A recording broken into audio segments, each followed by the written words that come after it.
Good evening, or hello, and welcome everyone to this Humanitini.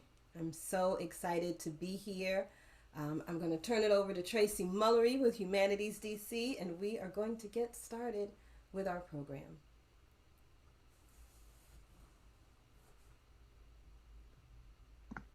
Sorry about that. Hello, my name is Tracy Mullery. I am the programs coordinator here at Humanities DC, and I just wanted to go over a couple of housekeeping items before we begin. Tonight's program is being recorded, and a link to the recording will be sent out to program registrants in a follow-up email, and it will also be available on HDC's YouTube channel. The closed captioning is available for this program. You can enable this feature by clicking the CC button at the bottom of your Zoom screen. The documentary film does already have closed captioning, so you can just turn your Zoom closed captioning off during the film for a better viewing experience and turn it back on for the panel portion of the program. Please refer your questions to the Q&A feature and use the chat for your comments. And if you'd like to ask a question directly, please use the raise hand feature during the Q&A portion of this program. I can go ahead and unmute your microphone just for the question, and due to limited time, we'll just be able to take a few questions. So now I'll turn it over to Rebecca. Hi, everyone. Good evening. My name is Rebecca Lemos Otero, and I'm honored that this is my first time getting to introduce something as the new executive director of Humanities DC. And this topic in particular, I thought was quite awesome. So hello, everyone, and welcome to today's Humanities DC Humanitini event. Today's focus is Rigging History, the untold story of the Black men behind the scenes as a Smithsonian skull crew from 1975 to 2000. And this was created and curated by Dr. Michelle Chatman, and she is one of our 2021 Humanitini Curator grant recipients. The Humanitini Curator grant is part of the humanities grant programs that we do and supported with funding from the District of Columbia government.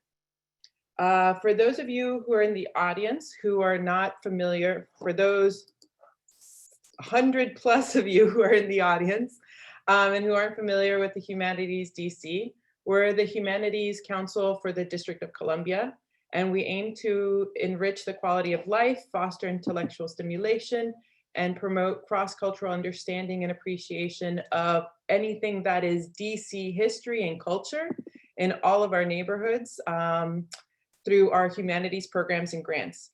So if you want to learn more about our programs or our grant making, or are interested in being a partner and a grantee, please visit our website, humanitiesdc.org. And with that, I will leave you, and I'm excited to hear everything that everyone has to say. And I will pass the baton to Dr. April Massey, who is the Dean of the College of Arts and Sciences at UDC. Thank you. Thank you, Rebecca. Good evening. I'm April Massey, Dean of the College of Arts and Sciences at UDC, and I'm really proud to be a representative for my institution, the only public institution in and for the nation's capital. I am especially honored to be here as a colleague of Dr. Michelle Coghill Chatman, and I'm putting that maiden name there because I want to give nod to her dad, who is prominent in the film that we're going to see. I'm really excited to be able to be a participant in tonight's presentation and to be a viewer of the mini doc that is to come. I think that it hits on so many different themes, and I know that those are going to be explored in the film, but also in the discussion. But one of the things that strikes me is that as the US government was looking at ways to actually seed opportunities for movement into the middle class for marginalized communities. Not only were they looking at programs that introduced people to the labor force in new ways, but they were also looking at opportunities to introduce people to secondary education, post-secondary education in new ways. And so as this program was being enacted to move African-American men and women into new opportunities, the University of the District of Columbia, its predecessors were also being stood up. to be the education arm in the district for these very opportunities. And so as a nation, as we grapple with the role of government in the lives of the everyday citizen, it's going to be interesting to see how the conversation unfolds this evening around these various themes, as it was government that planted these opportunities that changed these communities. The other thing that I think is really interesting and important, and I know Dr. Chatman has been doing work around this for some time, is the responsibility of community in providing support and opportunity to see and be seen. One of the things that struck me when I read Hillbilly Elegy was the ways that when people went into West Virginia, the new factory owners and execs went into West Virginia to find workers. They didn't move a worker and a worker and a worker. They moved families because they understood the responsibility of community in terms of wellness and satisfaction and what would allow people to be sustained. And while the men on this rigging crew didn't necessarily get put together as intentionally, they grew together with the same levels of intentionality. So I'm going to close my remarks by saying I think that it is a full circle moment for Dr. Coghill Chatman to be the storyteller of her dad's story and the men who became his brothers and cousins and uncles on that crew. But that she was the little girl who got to experience the Smithsonian through her father's eyes. And now she gets to tell the world about the work that her father and Mr. Hawkins and the other men on that team did to bring the stories of the Smithsonian to the world. So Dr. Chatman, I'm honored to be here and I want to thank you, but I want to thank everybody and I'm really excited about this evening. Thanks so much. Thank you so much, Dr. Massey. I really appreciate your comments. Welcome, welcome everyone. This night is a thrill for me. I am just so excited to share this story, to share my story and the story of the Skull Crew through my lens. I am from Washington, D.C. I was educated in the public schools of the District of Columbia. I'm a graduate of the University of the District of Columbia, now an associate professor. And I am so deeply rooted in my hometown. And this is a part of my hometown story. And I'm interested to know where you are joining us from. So please, we are not in the same physical room, but we are sharing time and space together. So blow up the chat. Oh, that sounds violent. Populate the chat and let us know where you're joining us from. Where are you in this world? Where are you on the planet? We've got Valdosta, Georgia, Jackson, Michigan. I got to get there. Definitely Washington, D.C. in the house. Amherst, Massachusetts. Yes, D.C. born and bred. ATL is in the house. Fantastic. Tacoma Park. Oh, it's going fast. Seattle, Washington. This is so gratifying to know that there are folks from around the country on this program this evening who will get to experience a bit of the Skull Crew. We got Texas in the house. Oh my goodness. New York City, Temple Hills down the street. Let's have coffee sometime. London, UK. Oh, I'm thrilled. I am just absolutely thrilled. Thank you all for spending this evening with us. I wanted to share this story because it is such a part of who I am and who I have become as a scholar, an anthropologist, a storyteller, a social scientist, an individual that looks for threads and connections between lived experience and policy and politics and institutions and history. This story figures prominently, and my family figures prominently in my unfoldment. So I am excited to share this with you, and I don't want to set up the film too much because Joseph Green, my film producer, told me I shouldn't, but also because so much amazing talent and time was spent in putting this film together. So I want the story to speak to you. Before we go into the film, a big thank you to Humanities DC. I'll say quickly, my first humanities grant was with the Who's a Washingtonian program. And with that grant, I explored Tally's Corner, which is the site of Elliot Lebo's book by the same name, which was published in 1968, the year that I was born. Don't tell anybody. And that story is about a group of Black men who hung out in a certain area in DC. And sociologist Elliot Lebo talks about their journey, but he also talks about the structural barriers that existed for Black men and Black families in the 60s and the 70s. Here we have another story about Black men and their families and structures and institutions and systems and barriers and ways that these men were able to experience fellowship, family, upward mobility, expansion through their work at the Smithsonian and the relationship that they cultivated as co-workers. So I am just exuberant about this night, and I want to turn it over to Joseph Green, who's going to say a few things, and then we are going to get into rigging history. Oh wait, who has their Scully? Did you all follow Instagram? Did you see that we have a specialty drink for tonight called the Scully?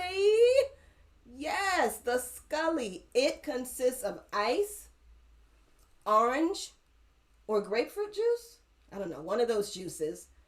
Ginger ale, a bit of lime, and a dash of hot sauce, because you got to keep things a little spicy. You get to choose your hot sauce. So throughout the evening, I will be sipping on my Scully. I hope that you have yours, and can't wait to hear your thoughts about the film.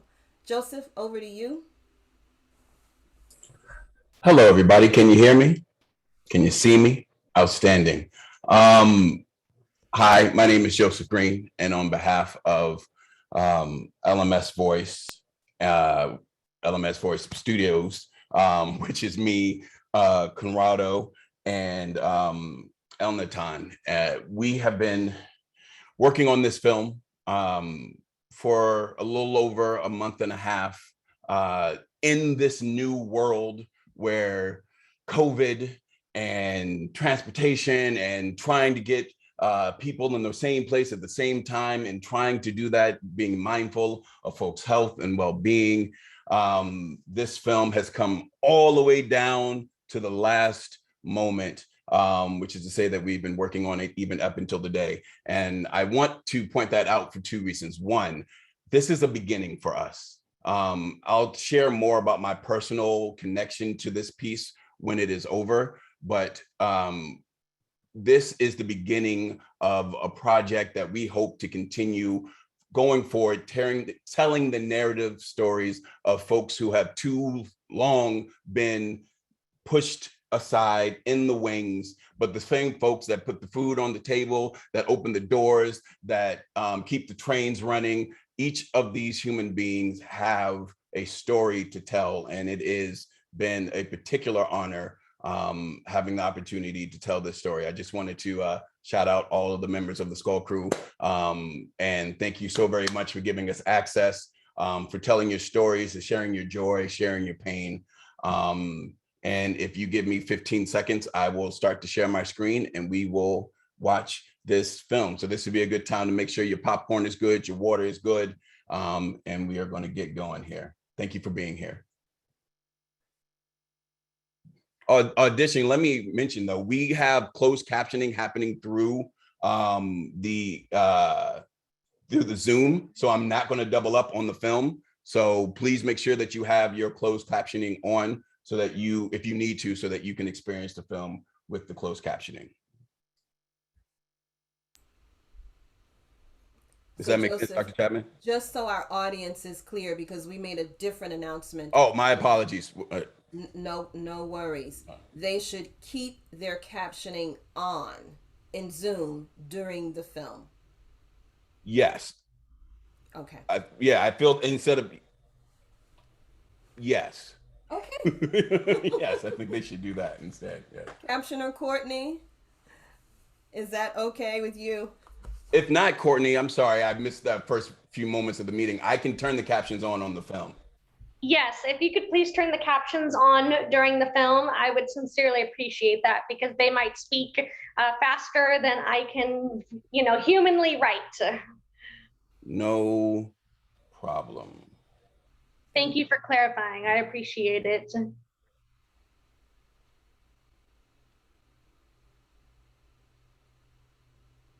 I'm so pleased to see that we have NMAH current staff in the room. Thank you and welcome. And several people have expressed that they worked with the Skull Crew in the past, so thank you also.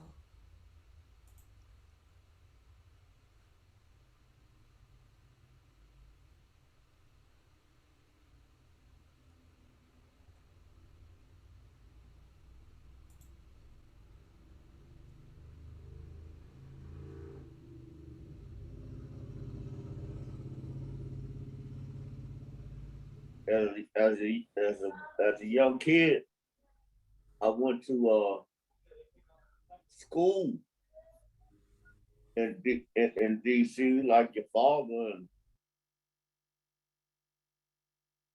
to start working at the Smithsonian was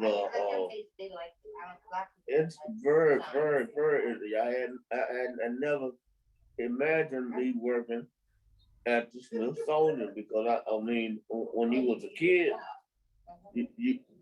your teacher or the school you went to would take you to the Smithsonian to visit. So we used to work a lot of overtime setting up for events and things of that nature. And I sit there and I would draw a skull with crossbones underneath.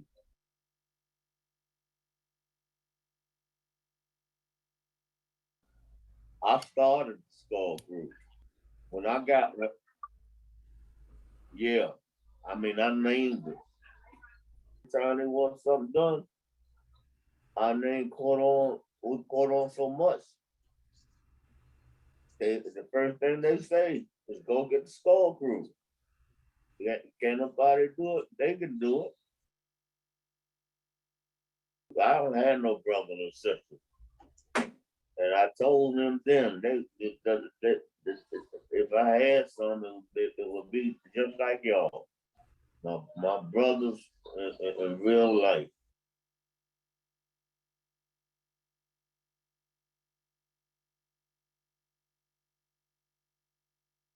Hi, my name is Joseph. Could you tell me about the Skull Crew? What is the Skull Crew? What is the Skull Crew? Well, the Skull Crew, it was... What is the Skull Crew?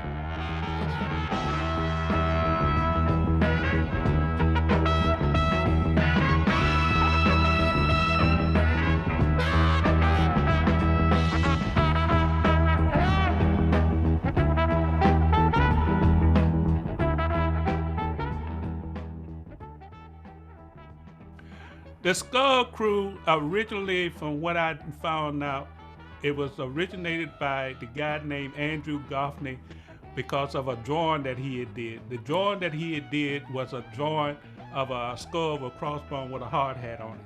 And it was originally called the Hardheads. The Skull Crew is basically a social group, a group of guys who we worked together.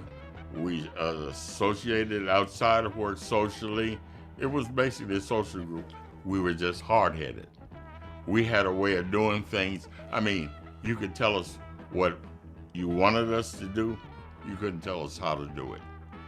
You know, in the military, you're taught that you only as strong as the person that got your back, as the person that you can lean on.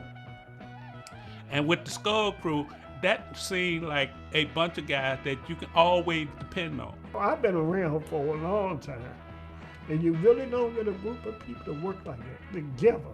I think the camaraderie with us was because, like, you know, we end up acting, I think what it was, man, you know how you play sports, football, basketball. You know how them guys end up acting just like brothers?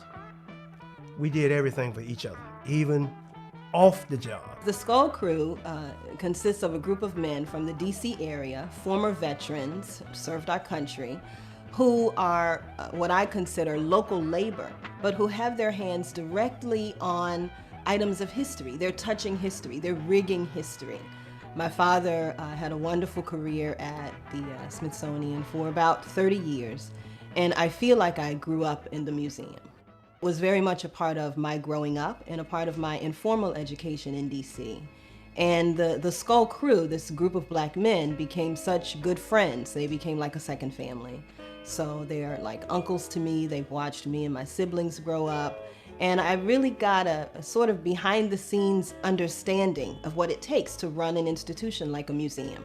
I mean, my father would have to work late and make sure the floors were waxed or to make sure the building was safe. And so although this is an incredibly global city and people from around the world come to visit the institutions, I was really curious about how much people thought about the folks who move those incredibly heavy exhibits, how much folks thought about the people who keep buildings and public spaces running. Born in Middleburg, Virginia, Loudoun County. And how did you make your way to DC? My mother moved us to DC in 1956. I joined the Marine Corps. My brother was working at a restaurant in DC called Faces on Georgia Avenue. He got me a job at Faces as a dishwasher. While I was working at Faces, I met my wife. I did maybe 6 months, 8 months. At UDC, I was wanting to be an electrician, but I got frustrated because I wanted just the technical. I just wanted an electrician. I didn't want the English, the math, none of that. So I dropped out of UDC and I went down to the U.S. Employment Office and applied, and they gave me a referral to the Smithsonian. The lady that interviewed me at personnel was a cousin of mine, Sandra Ward. And we went through the paperwork and she assigned me to the Museum of American History. The job opening came up for a laborer, a full-time permanent job. I applied for that and I became a laborer. I'm from Charles County, born and raised in Indian Head, Maryland. My father did 20 years in the Navy. He was a federal government.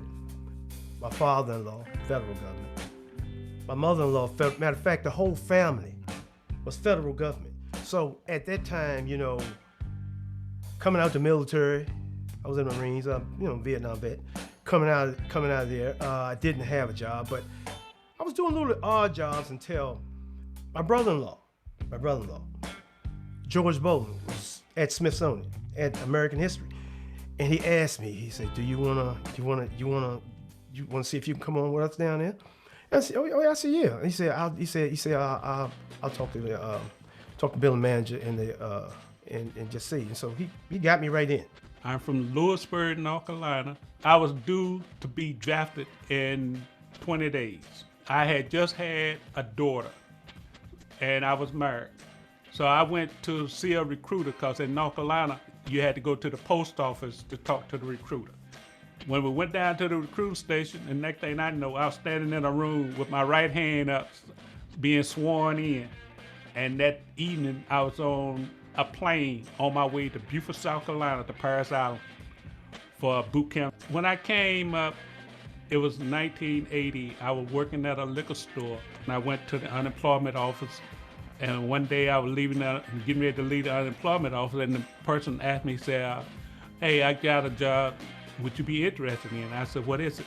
They said, "Well, the Smithsonian is looking for a cleaning person."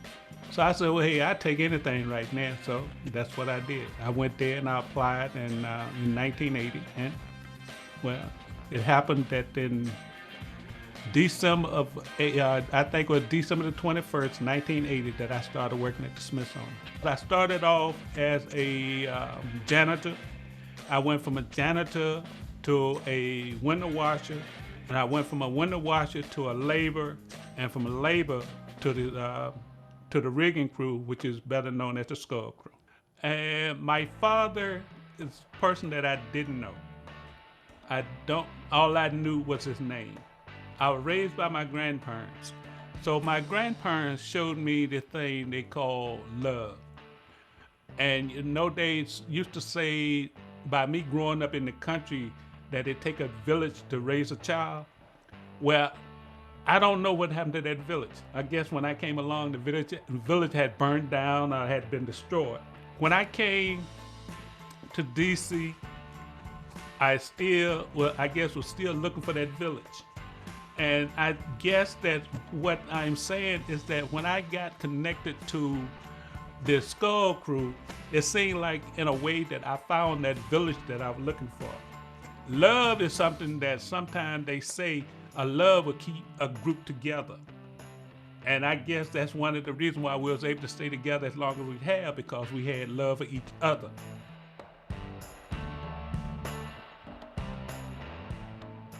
At Smithsonian changed my life because I came up from the ghetto, really ghetto. No jokes about it, no hard knocks, you know. And I was in a position, well, I would have been in a position if I hadn't stopped to be the next little number runner, gangster, or whatever you want to. I came off a street like that. But when I started there, I started seeing a better life. You know, I got away from I left my friends that was doing things. I left them alone because I had a kid. I didn't want to be taking him through that stuff, you know. So when I got a Smithsonian, I started liking it. I started liking what I was doing.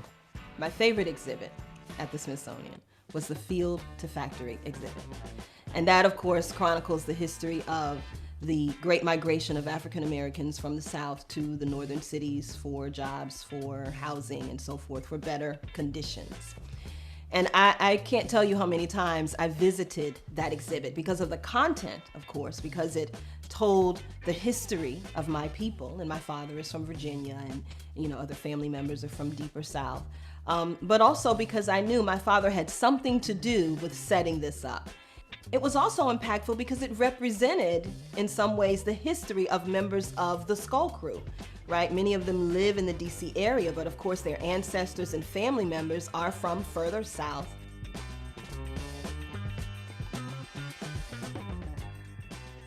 In 1980, when the United States boycotted the Olympics, there was an event at our museum, and all the athletes got to come to the museum, and we met Bill Russell, and we had a good time with Bill Russell because he interacted with us. We were on the floor talking to the athletes, and one of the early members of the Skull Crew, he got in messing with Bill Russell, and he decided he'd tell Bill Russell that Wilt Chamberlain was a better center than he was, and we had that conversation, and a little later, Bill Russell came back and reminded Johnson that Wilt had won championship ring, and he had 11, one for each finger and one for his pinky toe. Globetrotters, met all of them. Muhammad Ali, met all of them. Harrison Ford. Man, there's so many of them. It's a lot of them. I mean, the little guy that played in the Karate Kid with the little Mr. Miyagi. I mean, it's so many of them. My favorite one that I met, I'll never ever forget it in my life. Rosa Parks. Rosa Parks came in, looking beautiful, just like you see her. She was a beautiful lady, smart, intelligent. I loved her. I love what she stood for. You know it. I don't have to say it anymore. She came in, and they had the little meals and the dinners and all of that. She was there like maybe a day or two, whole day. And so she was getting ready to leave, and I think limousines was out front on Constitution Avenue.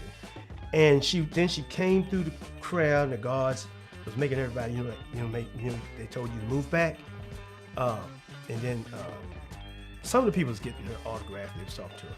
But then she saw that people wanted to talk to her. Rosa said, look, let those people through. Which was like, she said, let them through. We'll talk to everybody, whoever I can. And sweet, beautiful, kind. Listen, I love her. Love Rosa. I used to love to talk to a guy named Lonnie Bunch. I found out Lonnie Bunch was a historian, and I found out he liked to talk about some of the travels that he had done. And I used to love to go and listen to him talk. Because when he talked in a positive sense to the point whereby that made you, you know how they say that sometimes that a person can be talking and they can be talking in a way whereby that you don't want to leave just to go to the bathroom because you're afraid that you might miss something important. Well, that was with Lonnie Bunch. Lonnie, if I had to name one person that jumped out there to what I did of being famous, Lonnie before he became anybody, and then he became more so when he did become somebody.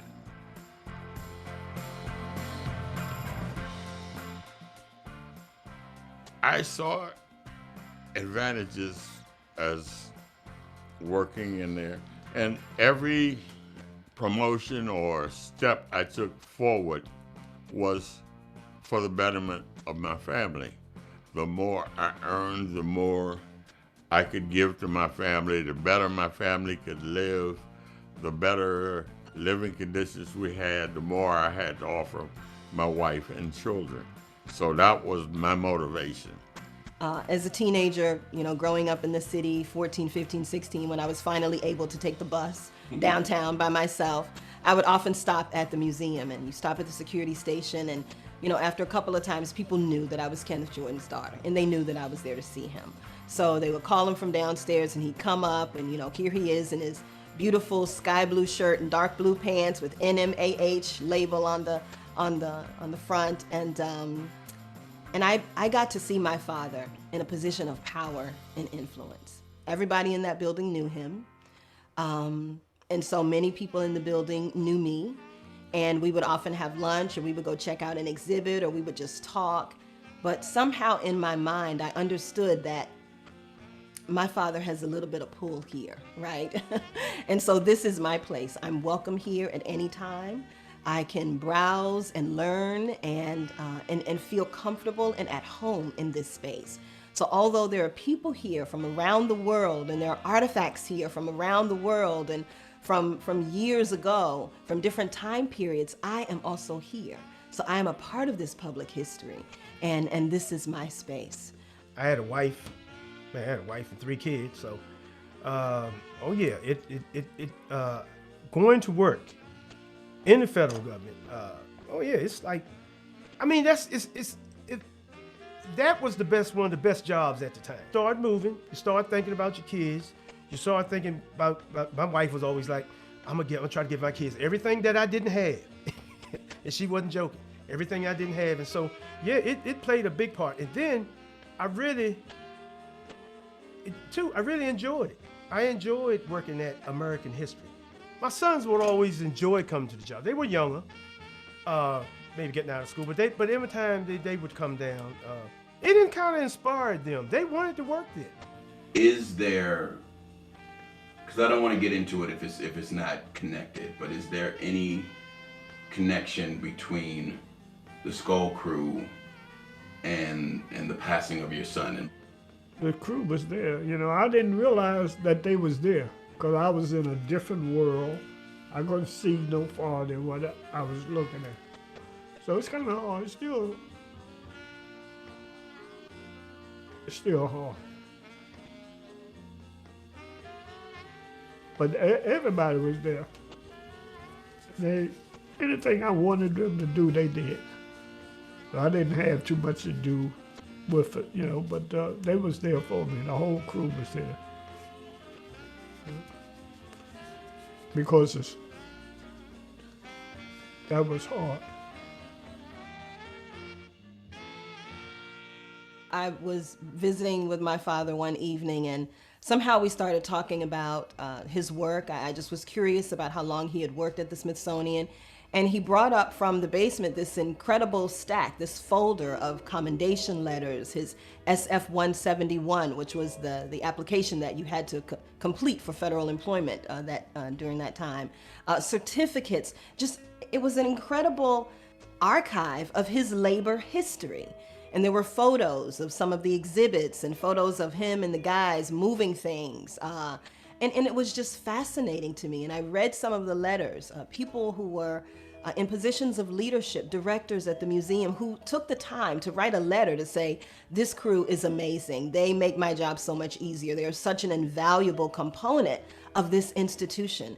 And I just wanted somehow to document that, to honor that labor and to honor that story. And to also create an opportunity for young people to think and consider that when they work, when they contribute, they are creating a history. They are creating a labor history themselves. And here you have a group of men who formed this family and connections over 30 or so years. They've become a part of each other's lives, and they have these incredible stories and experiences to share. So it's not just my father's labor history, it's the labor history of the Skull crew, of this rigging group that was just so instrumental in how we understand and experience the Smithsonian Institution.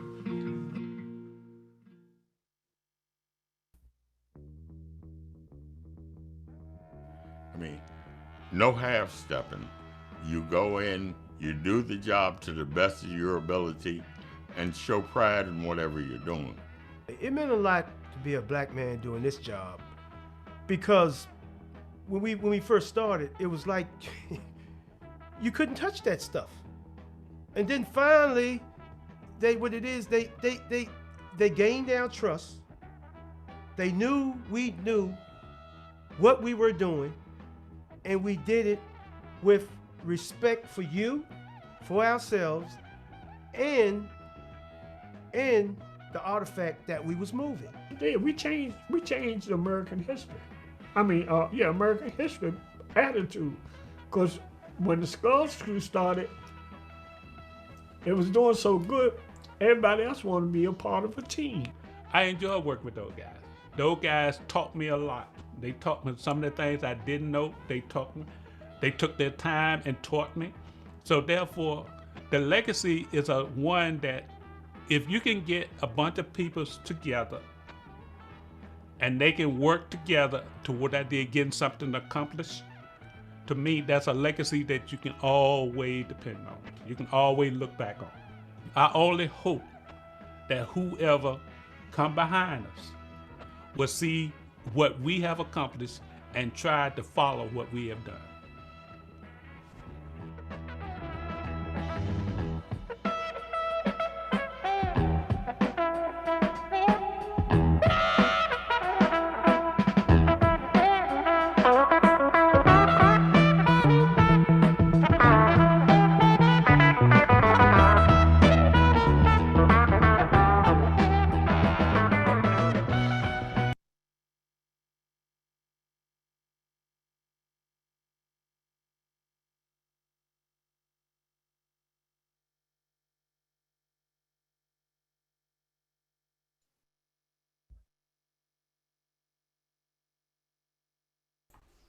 How about a round of applause for that wonderful work, that incredible storytelling. Thank you so much, Joseph. Before we move into our panel discussion, our esteemed guest, Joseph, what would you like to say about your experience producing this film?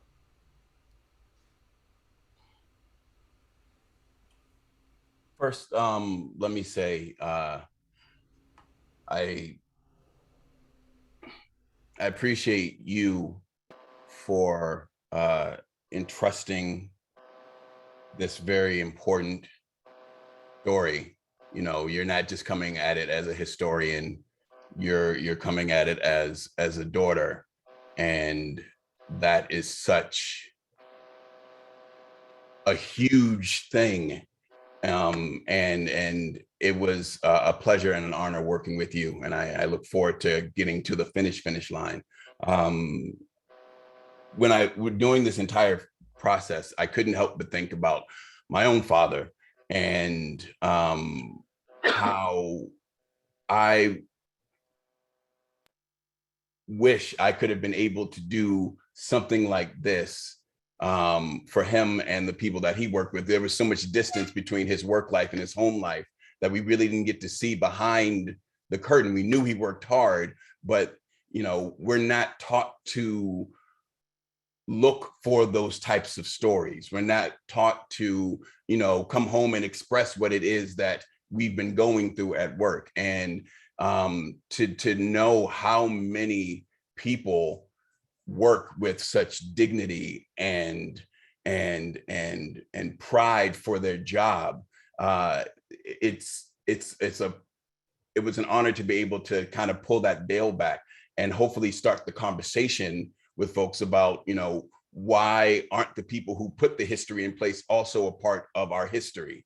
And why do we always have to, idolize those who are famous or popular because of what their exposure, but not necessarily because of what they contribute to our day-to-day lives. And it was sitting down, seeing this history, watching the footage over and over again, trying to take 4 hours and make it into 20 minutes. What you realize is that there's so much and so many stories, and it comes from so many angles, right? And I'm sure a lot of this is going to get chopped up in the panel, but I mean, it's not, as you said, it's not just my father, it's labor, and it's not just men in this particular case, it's the Black men who also are fighting against such a negative stigma of not wanting to work or abandoning work or being late for work or whatever it is that you've heard about, when the fact of the matter is that so many of those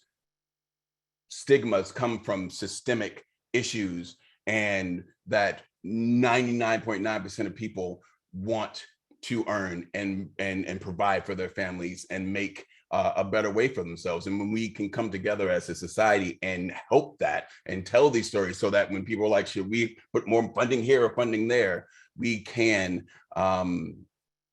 we can show them this testimony of greatness that is the Skull Crew, and so many other men and women who have just gone unthanked and unrecognized. So thank you so very much.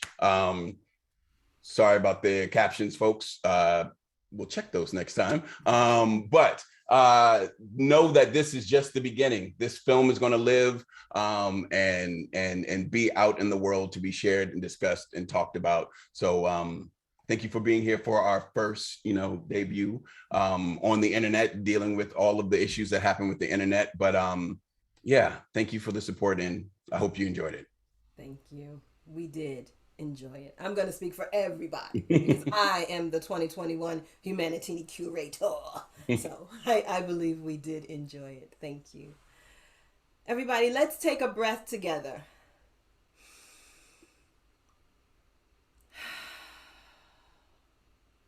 An honorable breath to honor the many men and women who labor, who go unrecognized, who go unappreciated.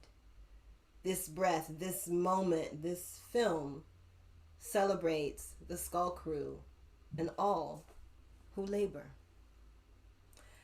I am so honored to introduce our incredible panel and so appreciative that they were able to be with us this evening. I won't be reading their full bios because we have limited time, but I will say a bit about each of our panelists. First, Secretary Lonnie G. Bunch III is the 14th Secretary of the Smithsonian. He assumed his position on June 16, 2019. As Secretary, he oversees 19 museums, 21 libraries, the National Zoo, numerous research centers, and several education units and centers. Previously, Secretary Bunch was the director of the Smithsonian's National Museum of African American History and Culture. When he started as director in 2005, he had one staff member, no collections, no funding, and no site for a museum. Driven by optimism, determination, and a commitment to build a place that would make America better, Bunch transformed a vision into a bold reality. The museum has welcomed more than 6 million visitors since it opened in September 2016 and has compiled a collection of 40,000 objects that are housed in the first green building on the National Mall. Secretary Bunch is a widely published author. His most recent book, A Fool's Errand, Creating the National Museum of American History and Culture in the Age of Bush, Obama, and Trump, chronicles the making of the museum that would become one of the most popular destinations in Washington.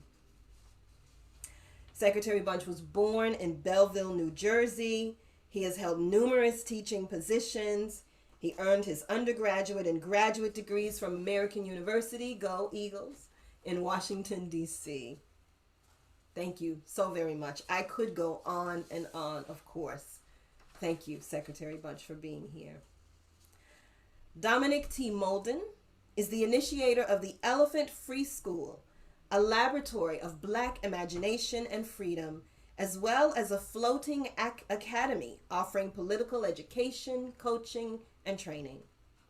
A community organizer in Washington, D.C. for over 3 decades, Dominic was the resource organizer for Organizing Neighborhood Equity, 1DC, a collectively led organization that builds people power and economic and racial equity in the nation's capital. His most recent publications include Housing Spaces Are the Commons and The Making of the Just City, Housing, Gentrification, and Health, that appeared in Housing Policy Debate. Thank you, Dominic, for being here. Harrison Hawkins is a native Washingtonian and an original member of the Skull Crew. He enjoyed a career of 29 years at the the National Gallery of Art and the National Museum of American History. He is a photographer, gardener, an art collector, and he is my Uncle Hawk. And lastly, Monica O. Montgomery is the newly minted curator of special projects and programming with the Smithsonian Institution Arts and Industries Building. As an arts administrator and independent curator, she uses her platform to be in service to society, working at the intersection of equity, community, and diversity in museums. Monica is a seasoned public speaker whose TEDx talk entitled How to Be an Upstander challenges everyone to stand up, speak up, and act up for social good. She teaches graduate courses around museums and social change at American University, Johns Hopkins University, Harvard University, and so many others. Again, thank you all for joining this conversation this evening. I must say, Secretary Bunch, that your name came up quite a lot in the making of this film, which leads me to believe that you are quite an instrumental figure in the lives of these few gentlemen, and also the Smithsonian Institution, of course, specifically the Museum of American History. Would you please say a bit about the film and your relationship or familiarity with the Skull Crew? Well, I am so honored to be with you, partially because how wonderful the film is, but even more importantly, because how wonderful the Skull Crew has been and will always be to me. I came back to the Smithsonian in 1989, and in those days, there were very few African-American curators: Spencer Crew, Faith Ruffin, Bernice Johnson Regan, and So there were a lot of people that embraced this, and there were a lot of people that said, well, you know, who are these folks? They're telling stories that we haven't done in the past. And I remember my second day at the Smithsonian, I walked down and ran into the Skull Crew. And immediately we started talking. I wanted to know who they were. I wanted to figure out how we could work together. And for 13 years, the Skull Crew was the reservoir that I dipped into. Whenever I needed to sort of talk to people and revel in African American life, I go down and talk to the Skull Crew. Whenever I needed to do something that was extraordinarily difficult through the exhibition process, the Skull Crew was always there. And it really became a relationship of equals. I learned so much from them. And I would argue, and I don't want to overstate this, but I would argue that I was successful at the Museum of American History in part because of the support of the Skull Crew. Whether it was the work they did when I crafted and worked on the exhibition on the American presidency, but for me, the one I remember most is I was leading a group doing a major project in Japan, and we brought artifacts from the Smithsonian to Tokyo. And it was the Skull Crew that helped make sure that we got those on the plane. I remember many times being there in the middle of the night, watching the Skull Crew, you know, making sure they did it right to protect America's treasures. I also remember more than anything else, though, that when I came back to build the African American Museum, it was the Skull Crew that reached out to me. I would go over their house, we'd take pictures together, we'd tell lies, but more importantly, they supported me. So I want to be clear. I do not believe I would be Secretary of the Smithsonian without the support, guidance, friendship, and love of the Skull Crew. Thank you so much. It's incredibly beautiful. Uncle Hawk, I want to turn to you. How accurately did this short film depict the Skull Crew? It was right on the nose. But check your microphone, Uncle Hawk. I think you accidentally muted yourself. Okay, one thing, it was quite on the mark. But one thing, Lonnie forget to mention that he was an honorary member of the Skull Crew. So that's the only thing he left out. Because we had a lot of honorary members, but he was our main one. Him and him and the director. I can't think of his name right now. Was it Mr. Kennedy? Yeah, Kennedy. Yes. It was our main people, our main what's going on. We had a lot, women, men, whatever. We had all kind of honorary members of the Skull Crew, and that's what we was. The Skull Crew was a group of men that really worked together, individually, together. I had worked at Smithsonian for a long time. I worked around before Smithsonian, but this is the only group that I know that actually worked together. I mean, we had teamwork like a baseball team. It was perfect. I mean, you know, if somebody couldn't do this, that other person would pick it up. Yeah. But we were regular. We did a little bit of everything. We find out somebody wants something moved, and it's so heavy that they can't move it. We had to rig up a way. But before we found a way to do it, we'd go through this argument. You wouldn't believe what we go through before it gets done. You know? But it was true. It was nice. It was so nice. I'm still part of the Skull Crew, and they feel the same way. Thank you. Feel the same way about it. Thank you so much. You know, there's so many themes in this film, this short film. It touches upon so many themes. I think someone put it in the chat, the ability to labor in dignity. We heard examples of upward mobility, and you know, these men came to this institution as janitors, as laborers. I think Andrew Goffney, my Uncle Goff, came in through a security detail. But the institution offered an opportunity for them to move up. to steadily move up in their position to experience that mobility for themselves and for their family. And plus, they gave you training. They trained you for whatever you wanted to do. I mean, when you wanted to, if you get a job, they would train you for the job. I went to, I went to a labor, from a labor to a leader, from a leader to a supervisor, and then back to, then became a part of the skull crew. So all of that was training I had to go through, but it was rigor training that I really went through and I really enjoyed. And that was really the highlight of my life. Yeah. The Thank art, you. and, the craft and the rigmarole and all that stuff. And the art.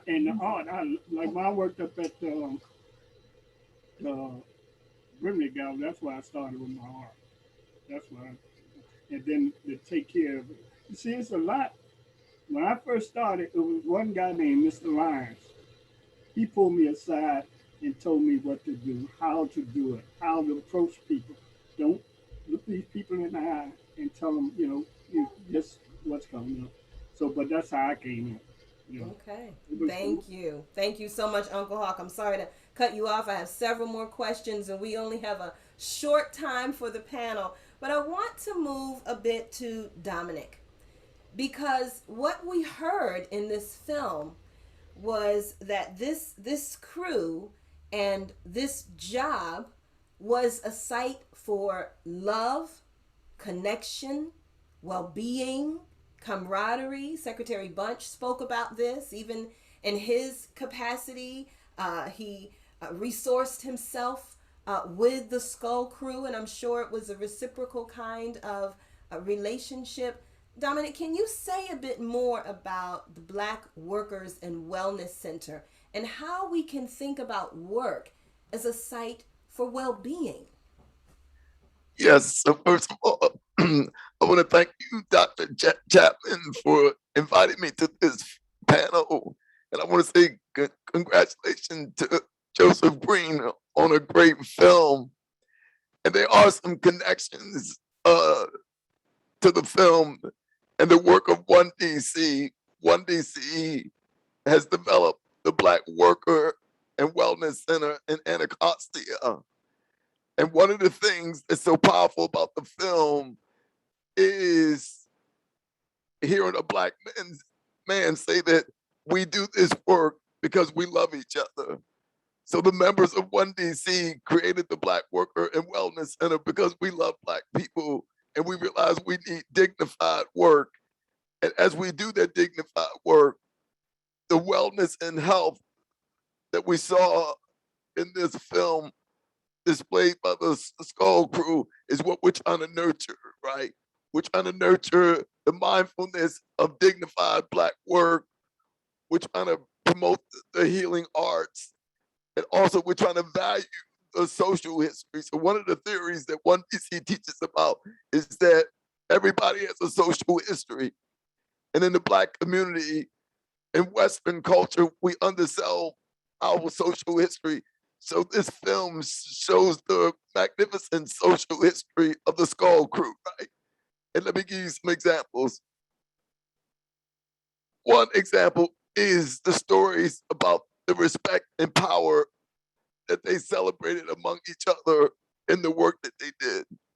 The fact that as laborers and skilled workers, they work together to build a powerful social group.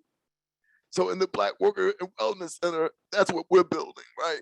We're building alternative workspaces that are what we call liberation zones, right? So Black folks can be free, healthy, and happy, whether we are care workers, which are undersold, whether we are domestic workers, which is undersold, or whether we are unskilled workers, right? And what we're saying, we celebrate that work and that labor, but more importantly, we celebrate our history as Black laborers, and we debunk the myth that we don't work hard, that there's not dignity in all the work that we do. And then also we debunk the fact that Black folks can't organize and build together, right? So in the end, just like was displayed in the film, the Black Worker and Wellness Center is about dignified work and healthy work and living a happy and healthy life. And we do that through building Black leadership and building Black power in a city where Black life is still under threat. So in the end, what I want everybody to remember is what these brothers talked about, right? Is that they loved each other, they worked together, they respected their work, they built their village, and their village is like the Black Worker and Wellness Center. It's a liberation zone. And that's what we need for Black work moving forward in this country where our life is always threatened. And we have what David Graeber, the anthropologist, said, we have these bullshit jobs. But as we could tell, right, the skull workers, they had good jobs, right? And we saw the value and the dignities of having good jobs. So thank you, Michelle, for the opportunity to speak on this panel. Thank you. Thank you so much. Of course, we know that representation matters in museums, representation in the field of curation and museum management matters. Ms. Montgomery, can you share a bit about your work with the Arts and Industries Museum and this issue of representation and who we see, right? I spoke a bit about field to factory and you know, there were so many wonderful things in the museum, right? There you've got the first lady gowns and the dollhouse and the pendulum, which always just blew my mind, and all these incredible things. But field to factory, you know, I would even argue that American history was the precursor to the African American Museum. It's where we went to see ourselves most prominently. Can you say more about why representation matters, not just racial and ethnic, but also gender diversity and representation matters in this work?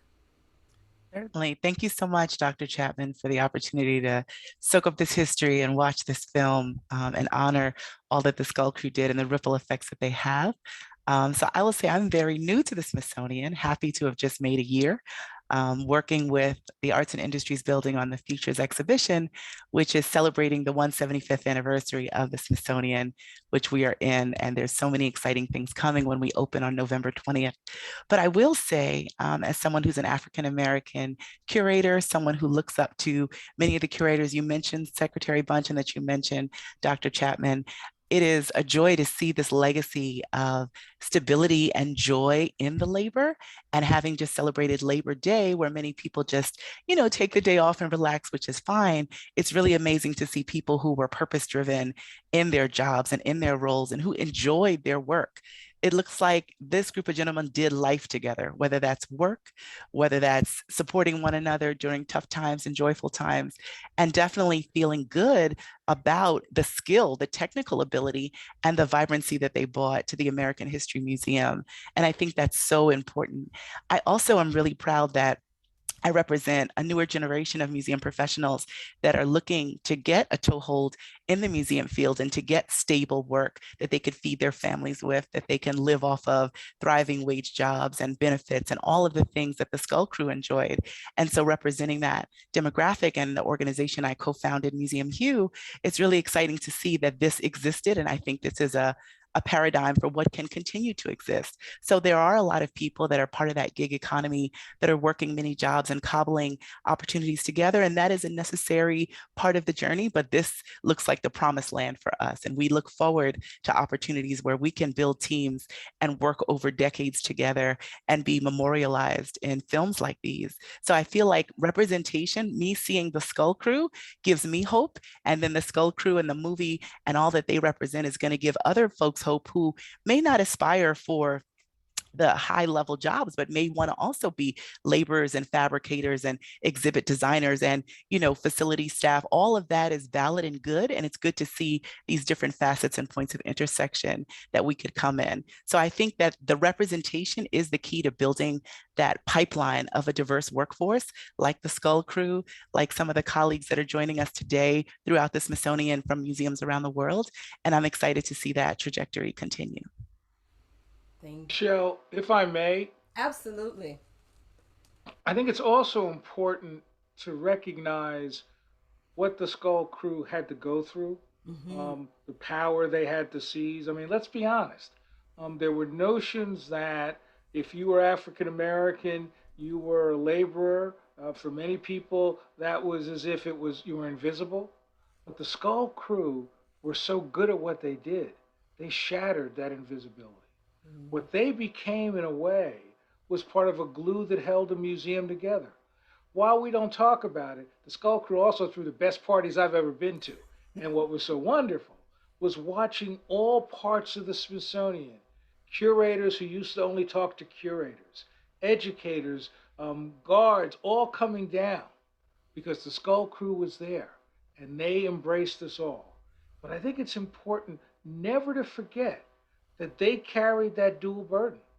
They had to be great riggers, but they were also black men at an institution that is still grappling with the challenge of race and the role of race.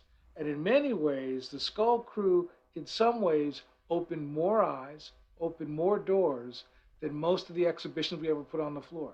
Because people learned about their expertise and then learned about the camaraderie and the love. And in some ways, I would argue that is the group that I felt most cared not just about themselves, but cared about the museum in a collaborative way, and in many ways were transformative.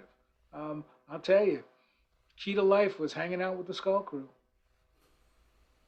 Thank you so much, Secretary Bunch. Yes, I have a little evidence of those parties and photos and stories, but you know, how appropriate and how dynamic is that, right? The so-called lowest labor in an institution is the one that brings everyone together and shatters those ceilings and those barriers that exist that keep us from really operating as an equitable community. I think that is so appropriate and powerful that the Skull Crew gets to have that as a part of their history.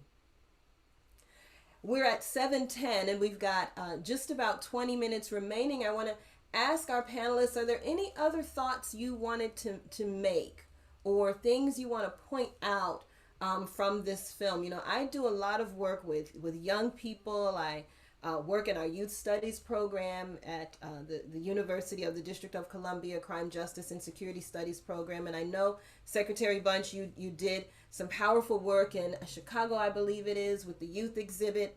How do we communicate to our young people that these museums, these institutions are for them? You know, I had the opportunity to see myself as part of the Smithsonian, to know that I had a place there because my father worked there. But what about our young people who are from different parts of DC who've never been to the museums? How do we communicate to them that they exist for you? Your story, your history is there.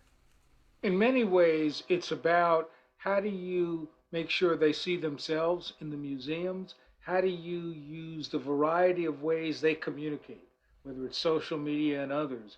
I was struck in Chicago crafting a diverse group of teenagers who I had for 2 years work on what did it mean to be a teenager in Chicago in the 1920s or 1950s. What does this tell us about race, about sexuality? And those 40 students all went to college. They were high school students, and they've all embraced museums because they saw themselves. And so I think one of the challenges is to recognize that on the one hand, you have to reach out. But on the other hand, one of the things that I've been struck by in talking to many youths is that they grew up in a virtual world. And there's something powerful about seeing the authentic, about letting people engage with the artifact.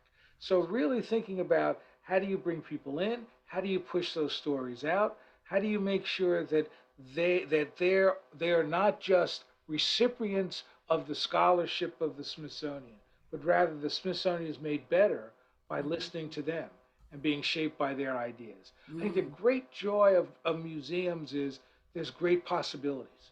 There's amazing challenges. There's a lot of difficulty, but the notion of being able to say we can be different than we once was is something that I think this generation that Monica and others reflect are able to do. And so I'm very optimistic about that because the bottom line is this. cultural institutions should not just be about nostalgia.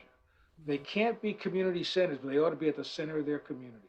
If these institutions aren't reservoirs that you can dip into to find tools to live your life, to challenge the issues of race and gender, to make a country better, then these museums are really wonderful things that whose time is past. But if they become these places that say, we're here to not only explore the past, not only illuminate the present, but to point us towards a better future, then the museums have a better future. Fantastic. I love that. So museums must remain relevant. They must help usher us into the future, not just be a place where we can dwell in nostalgia or appreciate the present, but help us think about the future, how we exist in relationship with one another, and how we create more equity and opportunity for our vast global community in the future. You know, this brings me to another thought. During the pandemic, we have experienced exhibits virtually, which is, I will say, a bit of a challenge for me. I like stepping into a massive museum. You know, I understand the limitations. But I'm wondering, you know, what is the role of virtual exhibits? How has this time shifted how we experience museums and other spaces for intellectual engagement and connection? Miss Montgomery or Secretary Bunch, whoever would like, do you have thoughts around what the new museum might look like? I would say that I think the new museum has to be a place for co-creation, right? How can you make a museum of, by, with, and for your community and your youth and your elders and every other segment that has been under-resourced and disinvested. And so the great thing about digital exhibits is now there is no barriers, there is no threshold for you to come in the door. If you have internet access, and there is a digital divide, but if you have that access, you can experience all that was previously shrouded in mystery to you. And there are many people that don't feel like a museum is for them, just like there are people that say, oh, I'd never go to the opera, right? Or I don't go to the library, or I heard a young man the other day say, why would I go to the library? I don't know anyone there. And I just wanted to say, but the books, like you can get to know them. But I think ultimately there's a whole segment of the population, and often those are communities of color that feel left out and ostracized, or just not formally welcomed and invited. So how do we do that digitally? How do we do that when we return to in-person? And how do we make sure that their stories, their interests, their passions are reflected, and that they're part of the process so they can be part of the next generation of museum work? Yes, yes. Fantastic. We have some, the chat is just active. So many incredible comments. Second generation Smithsonian employees. There's an exhibit coming up about the Skull Crew. And I want to acknowledge that maybe it was about 20 years ago now that the Skull Crew was featured in the Folklife Festival.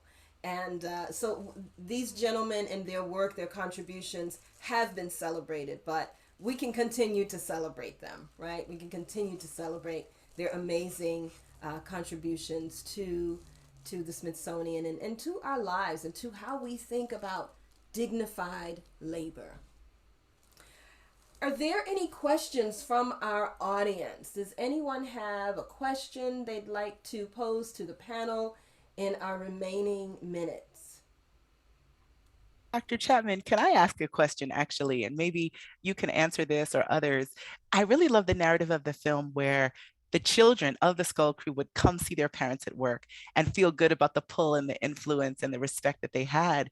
Do you know how many of the children of Skull Crew members went into museums or humanities or arts or culture? I mean, you're a professor and an artist in your own right. Was that a trend among the next generation? Unfortunately, I can't answer that question. I really don't have strong connections with the children of the Skull Crew members. I have stronger relationships with the Skull Crew themselves. So I'm not certain. I'm not certain about that. But I think what you really have is the passing on of passion, of information, and what you see are children who become consumers of culture, who care about these institutions. So maybe you don't work in the field. What you do is you always realize how you're shaped by it. It's just the same as taking the pride in your father, your mother, doing work that other people don't have pride in. But you see how they take pride, and that sort of shapes a family to make you realize that, not only is all work dignified, but that if you do it well, it makes you better. And so, in some ways, I think that it's hard to um, really measure, but there's no doubt in my mind that the children of the Skull Crew, the families, the cousins, the nieces and nephews, are all have a different view because of watching, hearing, sharing the stories of what they've done. I certainly agree with you there. I know a lot of my cousins would come spend time at our house, and just as my mom took us down to the mall every summer, all of the breaks from school, she carried them as well, so certainly that impact went beyond the immediate family.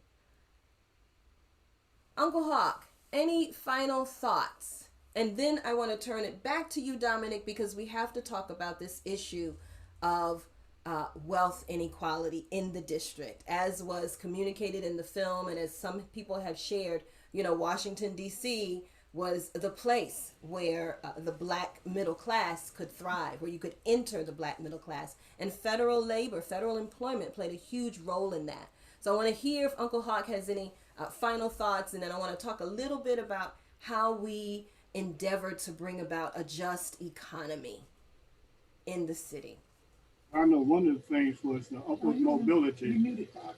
It was the upward mobility thing that everybody there started. They even started an education just for getting your high school diploma. Your GED. I remember that. The Skull Crew classes, went to classes, sent us to classes and stuff like that. So rigor training and all of that. So it was a lot.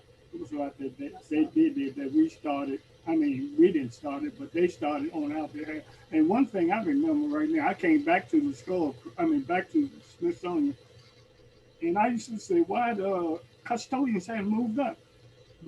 But I noticed when I came in the break room, they got computers in it. I was shocked.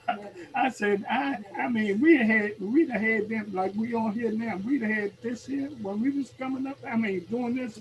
Oh man, we've been much more, much more. But you made a great point about the training that the Smithsonian provided so that you all could access those other opportunities. I have a stack of papers, certificates that my dad earned, and letters, inviting him to come to a training, photos of him in rigging school and all of this, right? So I think it really says a lot about the extent to which institutions and workplaces create those opportunities for advancement, that it's not just about the worker, but how can the institutions offer that structure and a mechanism so that people can advance and improve their condition. One of the things I think that moves me so much is that in the 90s, I would teach for the Skull Crew, for maintenance. I teach a Black History class at 8 o'clock in the morning. And what I realized is I learned so much from them because we started talking about history, and they brought history to life through their own lives, through their own stories. And so in many ways, I think that the challenge for the Smithsonian is to open those doors to allow people to be educated, to grapple with education, to grapple with questions, yes, in their field, but also to use the wonders of the Smithsonian to help them think about history, art, and science. So the hope one day is to do a little more of that, to give people the chance to learn and embrace what the Smithsonian has. And then the other side of that coin is films like this are crucially important. The oral histories that were done, 20 years ago are crucially important for the Smithsonian to look at itself. to look at where the Smithsonian has done well, and to look at where it's really let us down, where it's really reflected America, sometimes at its best, often at its worst. So I think that this film is so important because it'll inspire us to continue to understand who we once were as an institution, who we are now, and who we could be better in the future. Certainly.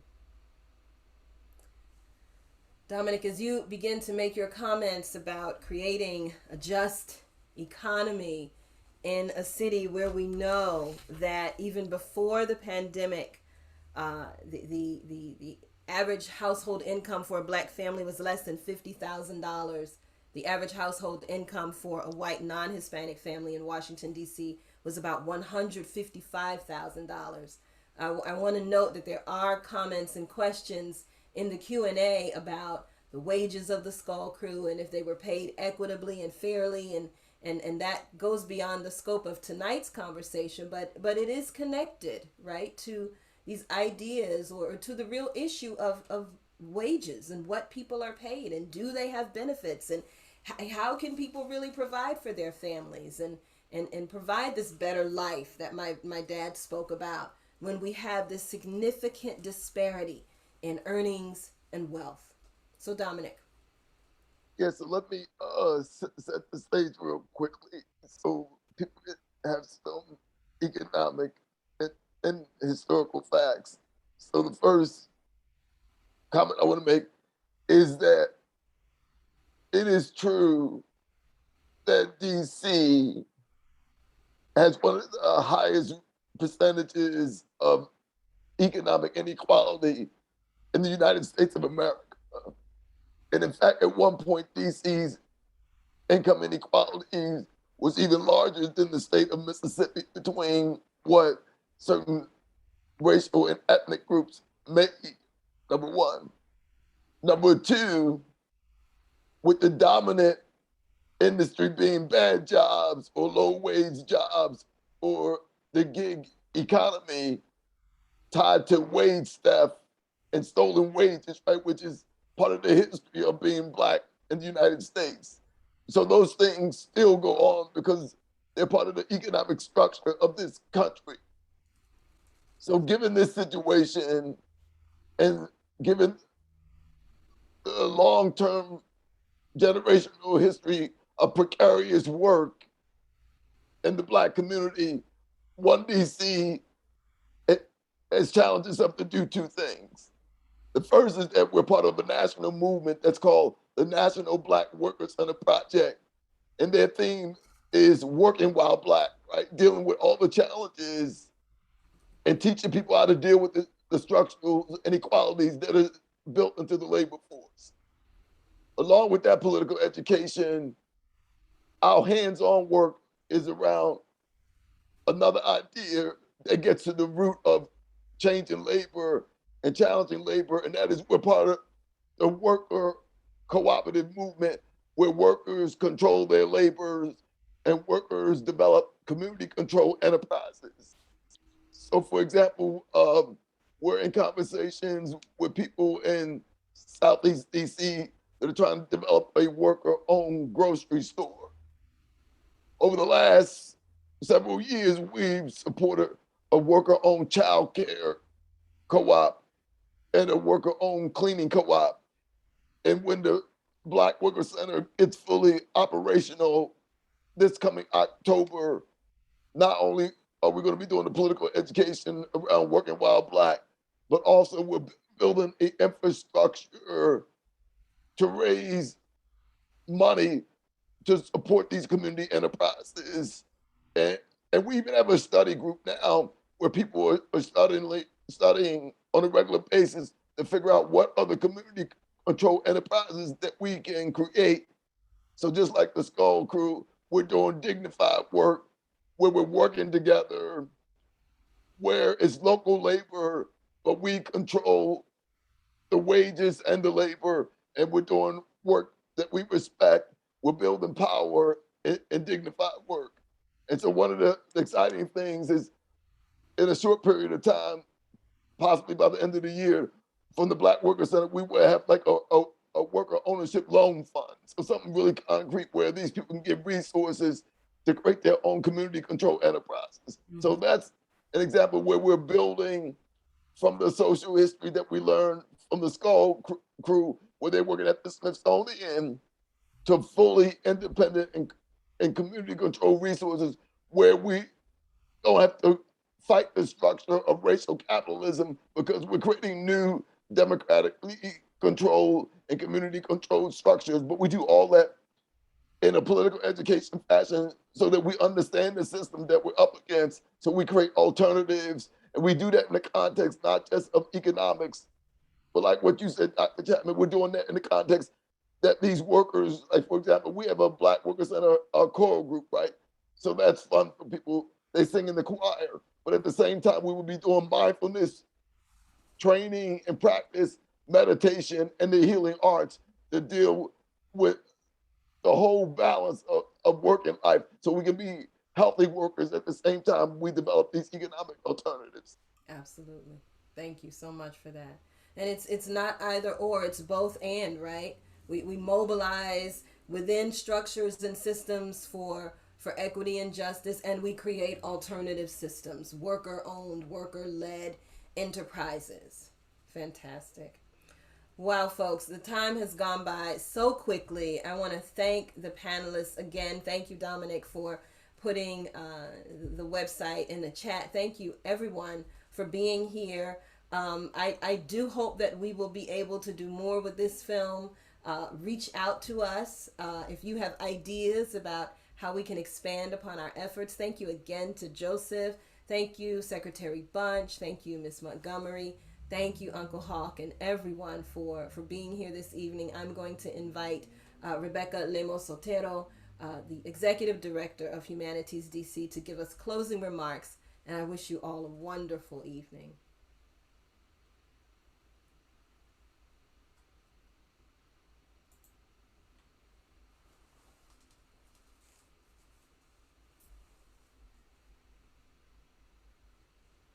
Rebecca, are you still with us? I was in mute. Anywho, I just wanted to thank Dr. Michelle Chatman again for putting together this amazing group of people, and I'd love to show some love for her in the chat. So by all means, let her know just how wonderful this event was tonight. I also wanted to thank again Secretary Lonnie Bunch, the film producer Joseph Green, panelists Monica Montgomery, Dominic Moulden, and Mr. Harrison Hawkins, as well as Deanna Brandon for providing the closed captions. I just wanted to let everyone know we really appreciate feedback, so you'll be receiving an email shortly that will have a link to this recording that you are welcome to share out into the world to let more people know about this wonderful film and project.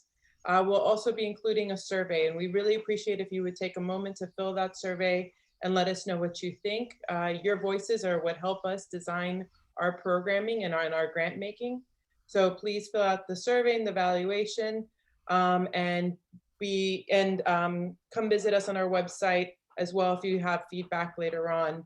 This recording will be available on our YouTube channel, which you can also find a link on our website. And we hope that you enjoyed tonight's program. I know I thoroughly did.